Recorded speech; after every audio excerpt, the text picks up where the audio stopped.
And finally, let's wrap up the lecture.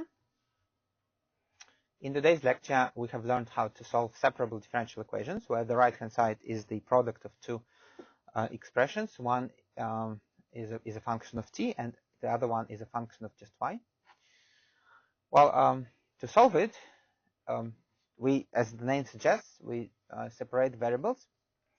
So everything with the dependent variable goes to the left-hand side. Everything with the independent variable goes to the right-hand side. And then we integrate whatever we get, and we don't forget about the plus constant.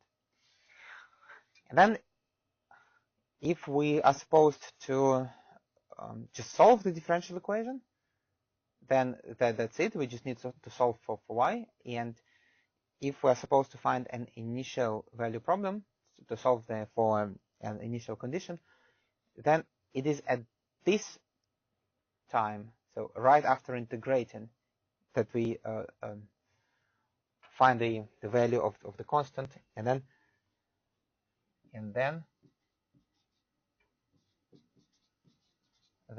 solve for y.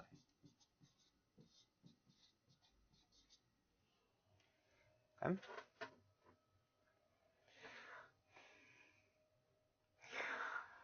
Well, now a linear differential equation is of this form.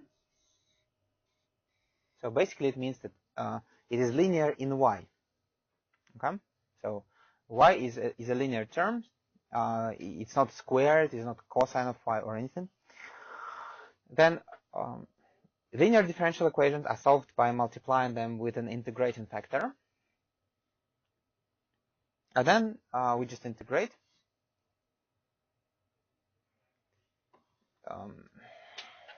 So basically, the rest is pretty simple and straightforward. So that's it. Now, after today's lecture, you're supposed to know how to solve separable differential equations. You are supposed to know how to solve linear differential equations. And you also need to distinguish special classes of separable differential equations from its direction field. So namely, when the right-hand side is a function of just t, or when the right-hand side is a function of just y, you need to be able to recognize it from the direction field.